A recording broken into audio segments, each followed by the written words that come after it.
Welcome back. You're watching Morning Express, and on this side of the show, we focus squarely on the U.S. elections, and we have with us Nakia White, who's an international relations expert, to help us dig deeper into what is going on in the United States and what this new administration bodes for the coming future, and particularly even with Kenyan-U.S. relations. And on that, let's take a look at this story. Kenya and the United States have enjoyed robust diplomatic relations, which have had positive effects on bilateral trade.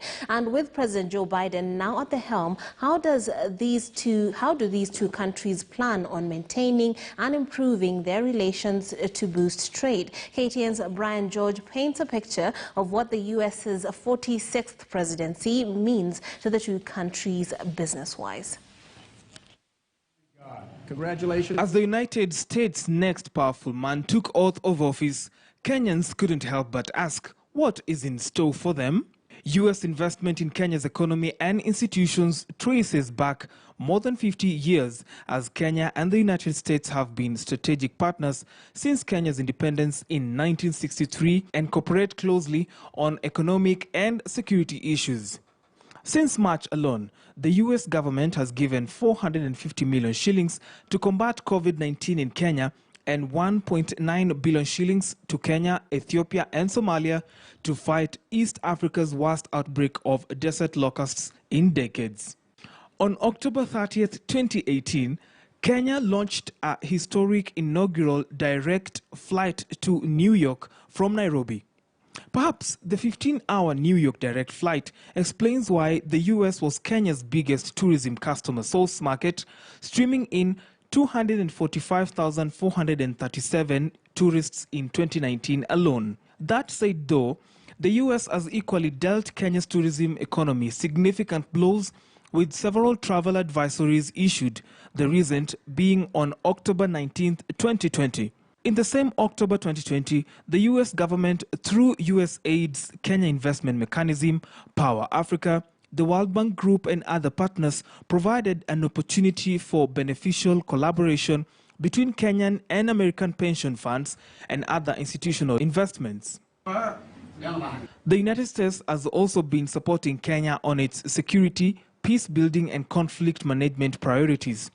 Between 2010 and 2018, the U.S. government directed over $700 million in total to peace and security efforts, such as strengthening Kenya's ability to counter terrorist threats from groups like Al-Shabaab, Al-Qaeda, and affiliated Somali insurgent groups. The U.S. government also trained more than 3,400 Kenyan security officials over the same period.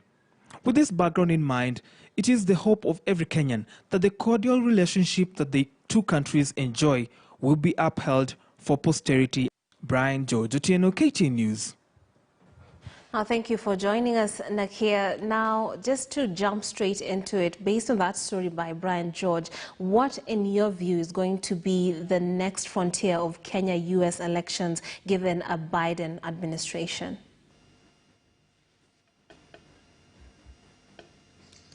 I think that's really hard to say at this point. I think given the insurrection at Congress over 2 weeks ago by white supremacists, I think that America has a lot of work to do in showing that democracy not only works, but democracy, reconciliates when someone doesn't abide by the law. I think it would be very difficult for the United States, or any other country for that matter, who upholds democracy as a beacon of light, to go around to other countries and talk to them about their elections. If we don't, in America, take care of an insurrectionist president, former President Trump, as well as those who aided and abetted his behavior over the last 4 years.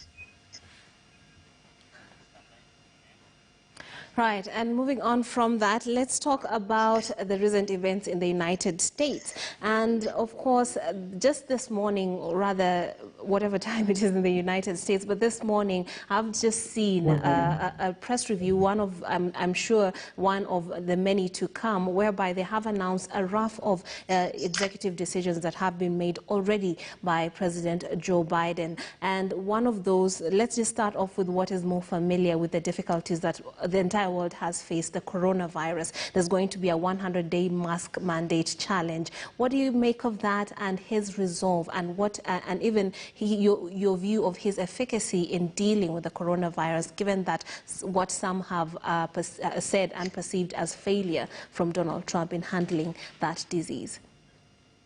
Well, in fact, there are about 3 coronavirus executive orders. So the first one is the 100-day mask order, and that's only on federal property. And he's asked states to follow suit, but of course he can't mandate states to do that. The second one is stopping the withdrawal from the World Health Organization, which Trump was trying to do, and blaming them for not having the information on the coronavirus, which he had early January, late December.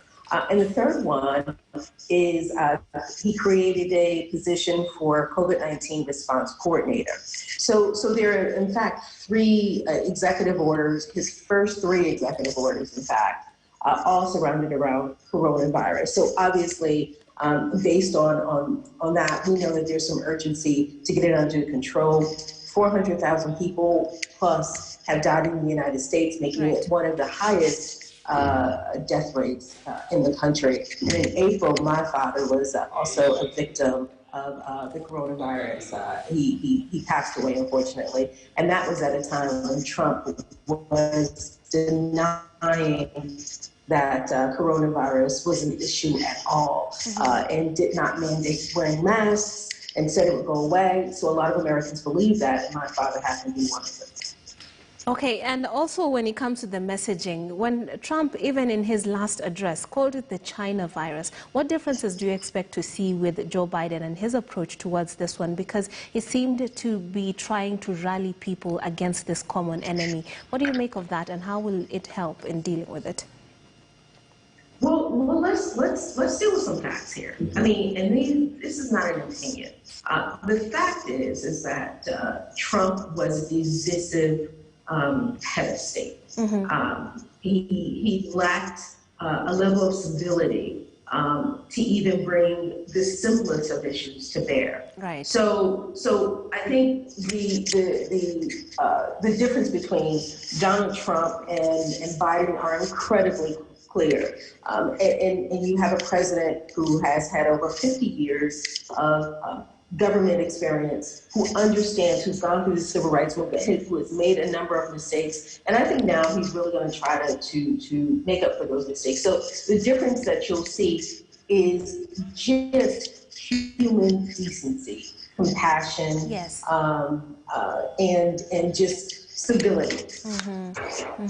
And another issue that came out during the inauguration was the security factor, and it had been bolstered to incredible heights. And when you look at some of the news that is coming out and surrounding this event, is that even some members of the National Guard had been removed from the groups that were meant to protect the event because of their leanings in terms of political beliefs. What do you make of Joe Biden's ability to handle this on a larger scale, because the supremacists, the white supremacists, and all these radical groups came out of the woodworks during Donald Trump's presidency? Many people do not know the problem was as big as it was. So clearly, Joe Biden is facing a Herculean task. What is your take of how this can be handled effectively?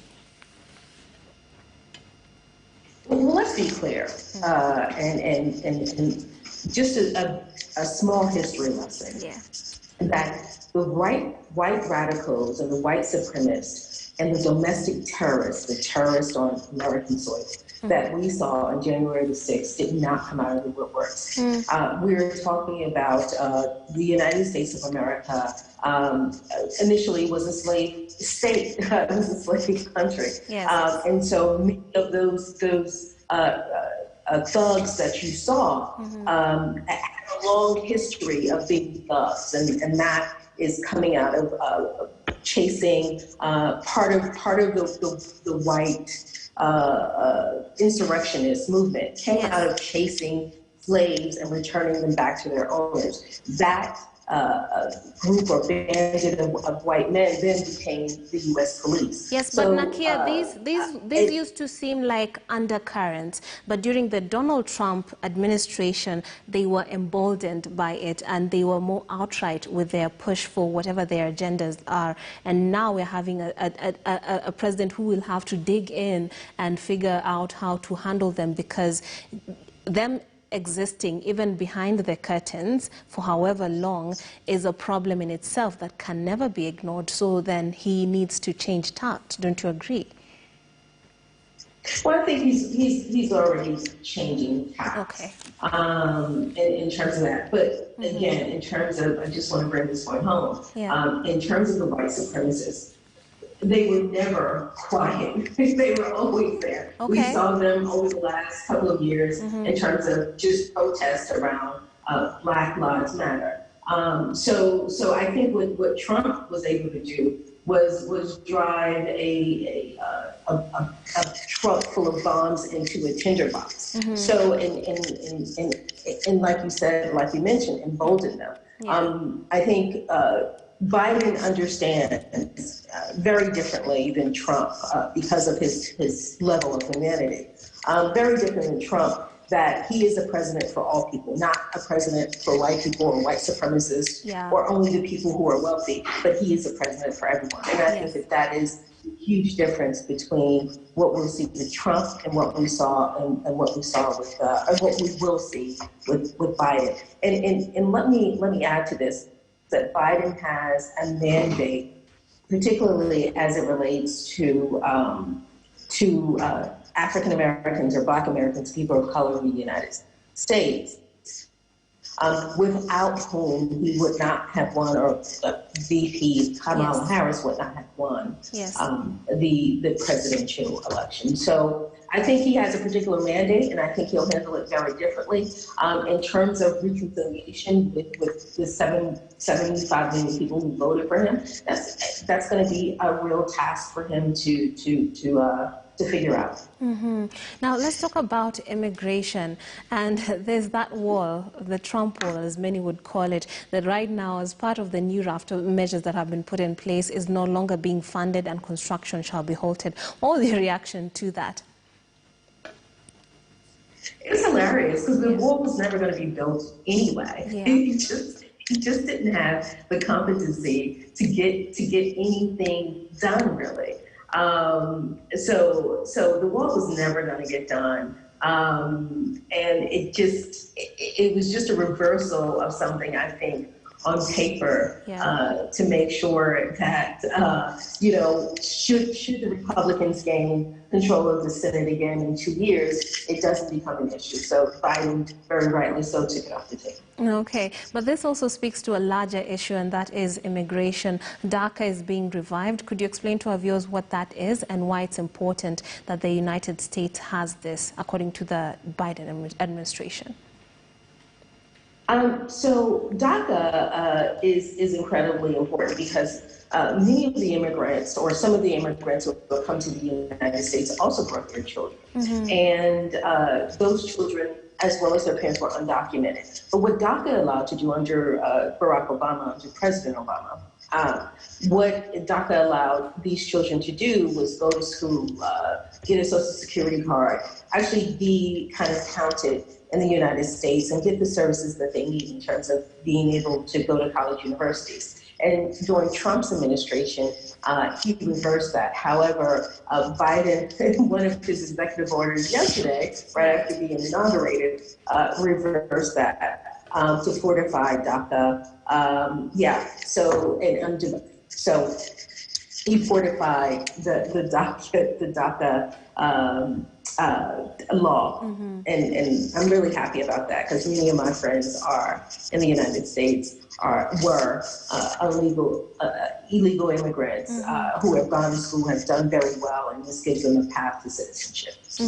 And while the president might really want to be pro-immigration and aid the many other people who are without documentation in the United States, it is expected that there shall be a lot of pushback from both sides of the aisle, from the Democrats and the Republicans. What's your take on that, and how much of a problem would that be for him?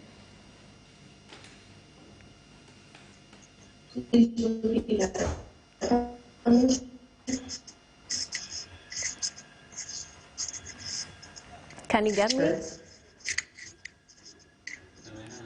Oh, yeah, please repeat that for me. Yeah, I wanted to know, in terms of pushback, when it comes to pro-immigration moves by the president, do you think it's going to be a problem both from the Democrats and the Republicans? Because not everyone is for immigration-friendly laws and, initiatives to ensure that everyone who's undocumented is finally documented. So do you think it's going to be difficult for President Biden to see these things through?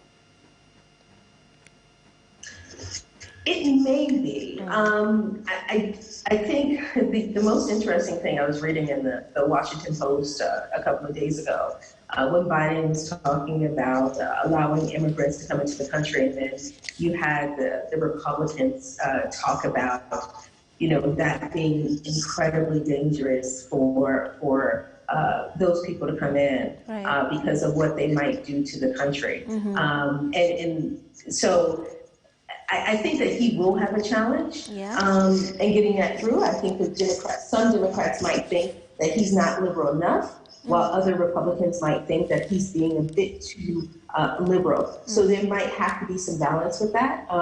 But I think that that's one of the first things that he should really focus on, which he has in his executive orders, because that is going to be an uphill battle for him.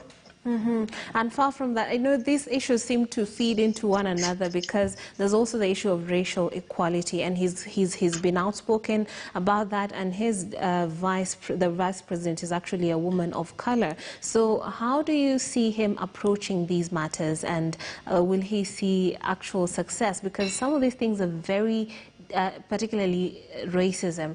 It's very deep. Some of it is institutionalized. So, and he even threatened some of his employees that he will be firing anyone who is disrespectful to anyone for whatever reason, race or just any form of disrespect that is seen. So far from that, would you see him being as successful as he would hope in ensuring there's racial equality in the United States?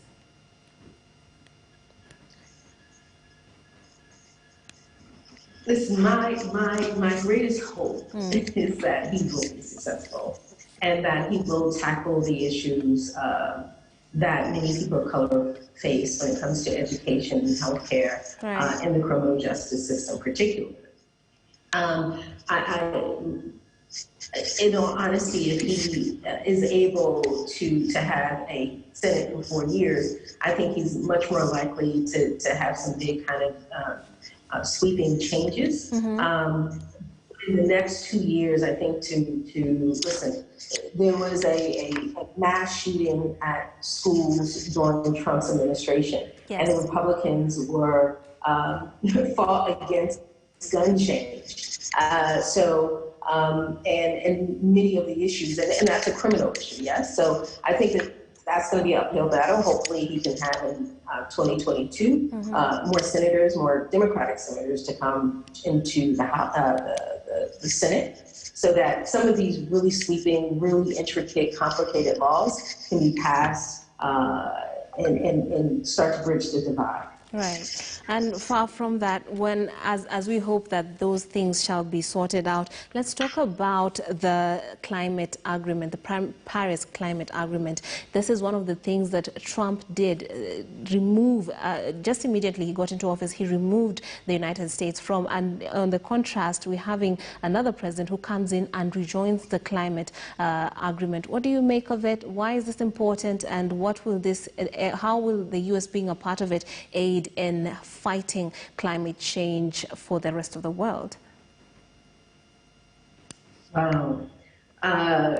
Super important. Not only did he do that, but he canceled the Keystone Pipeline, and the Keystone Pipeline in the United States was going right through Native American land. So he also canceled the drilling and building of that.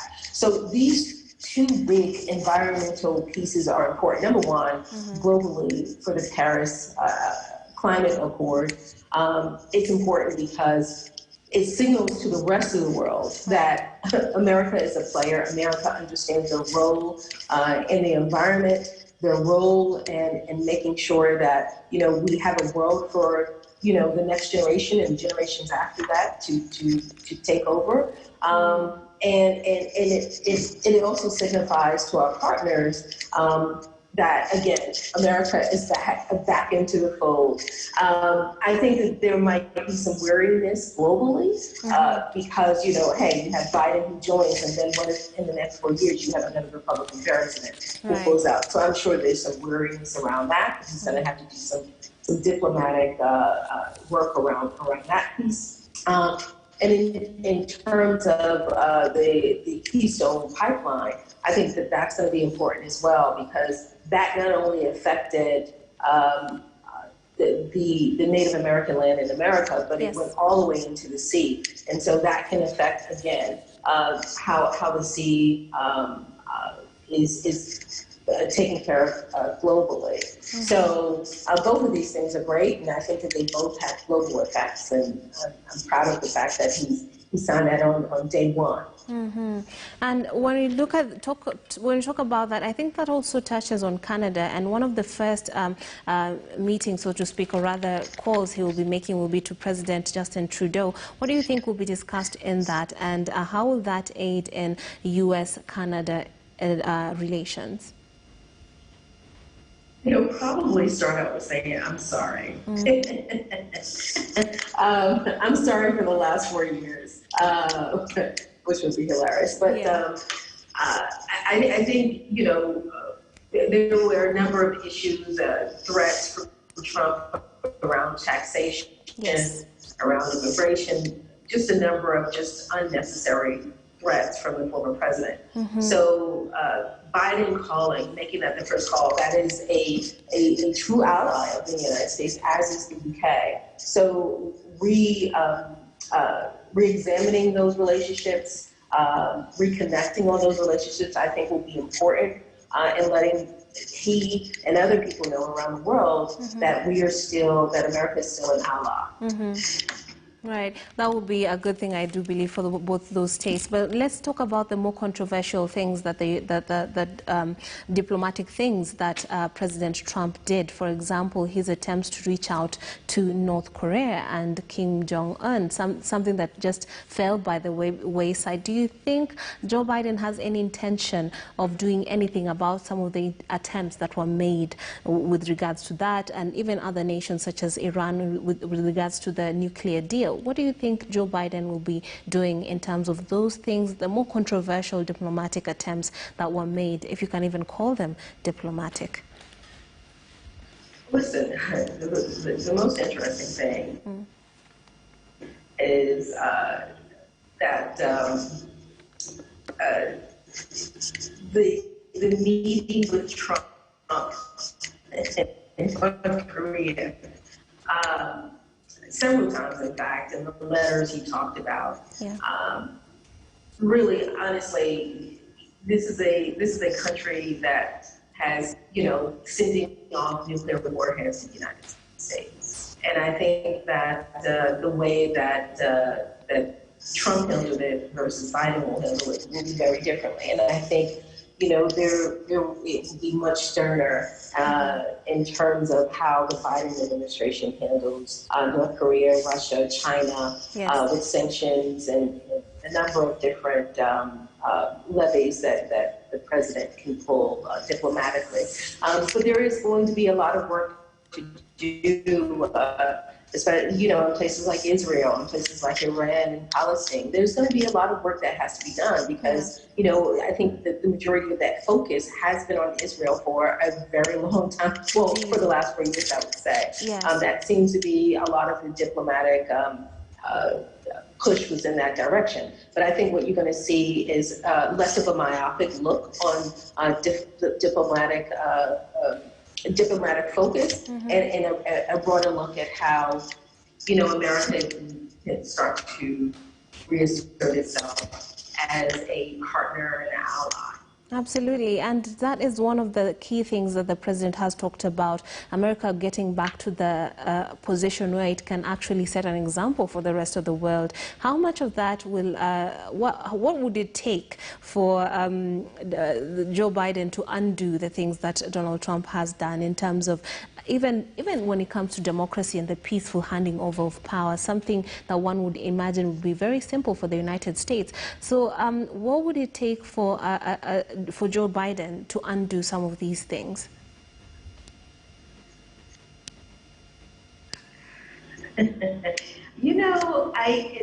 is a really good question, Trix. I think he's going to have a lot of work.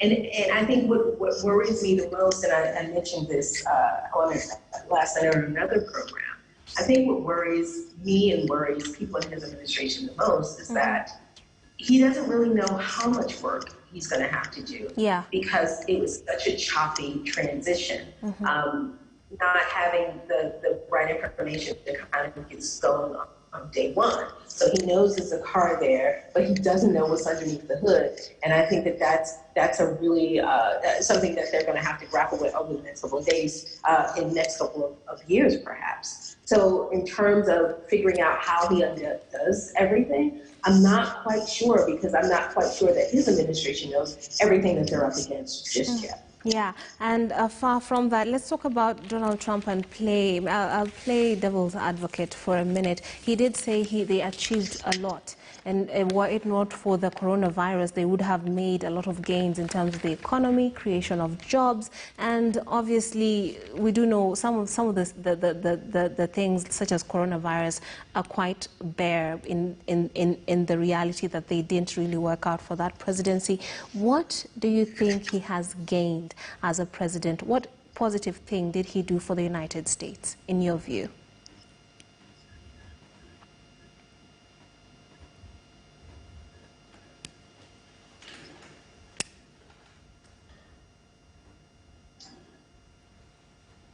I can't name it.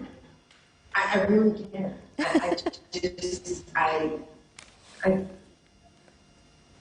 Let me think for one more second. Yeah. No, he's done nothing. I think for the United States. Okay.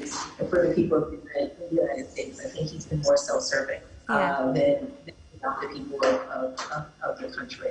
So no, I don't think that he's done Okay, fair enough. Now, anything worth noting that will push forward the agenda.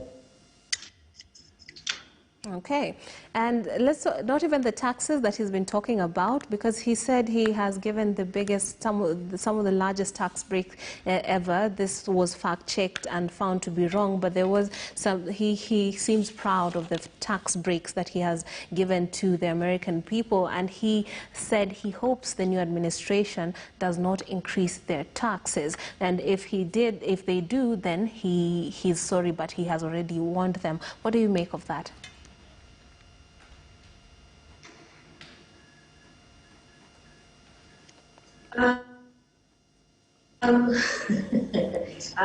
The former president did give tax breaks to the wealthiest 1% of the United States. The tax breaks, there was no Ronald Reagan trickle-down theory.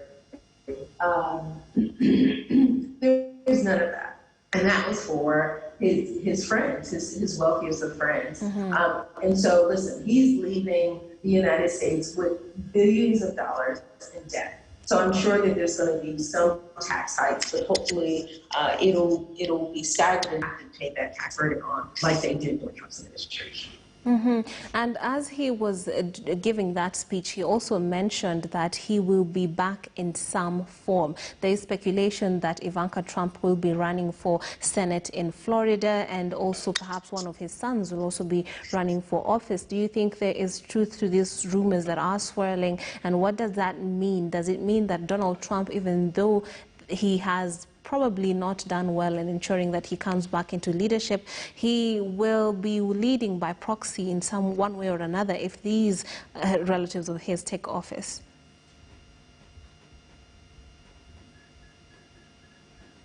Well, I spoke a little bit about this at the top of the show, and that is the reconciliation process.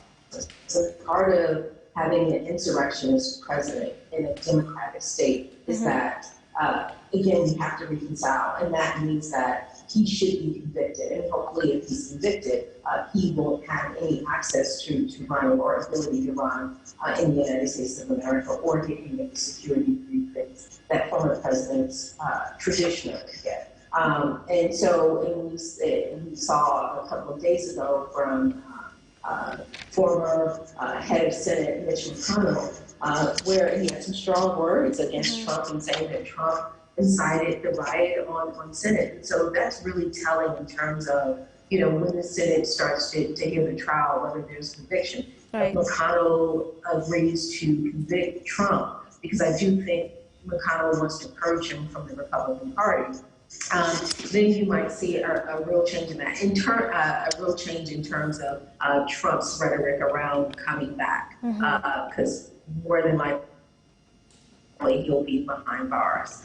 In terms of his children, remember his son, Donald Trump Jr. was also at the January the 6th riot roll-up. And sent people off. So not only is he, I think people are looking in the state of the District of D.C. as well as other states are looking at bringing him up on criminal charges, but he also has other charges that he's looking at right after, I guess in a couple of days, since his father, looking at several criminal charges, including a rape charge. And one of my colleagues actually asked, can't he pardon himself? Let's talk about all those pardons that he's been dishing out. What do you make of that in terms of even integrity, basically? Well, the funniest one to me is Kodak Black. I giggled at that one. The most disheartening one to me were the three men, the Black Seal contractors who killed a family overseas in the Middle East. They got the pardon. So, listen, there's been allegedly rumors around those pardons being sold where people like Rudy Giuliani asking someone for $2 million and promising them a pardon. That was the last kind of, I guess, card in Trump's pocket that he could do without any pushback from anyone.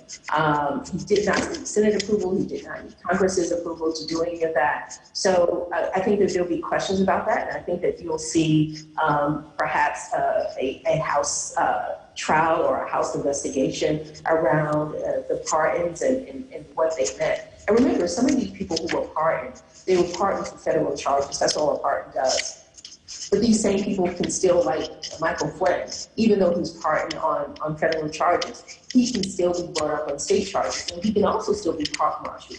He's still at the purview of the American military. Okay, and as we conclude this conversation, I would be remiss if I don't mention the position of First Lady between Melania Trump. Here's a headline on one of the dailies this morning: Melania, reluctant First Lady, Americans are happy to let go. In her speech, she did say that it was the honor of her life to serve in that capacity. What differences do you foresee between a Jill First Ladyship as opposed to a Melania one? You know,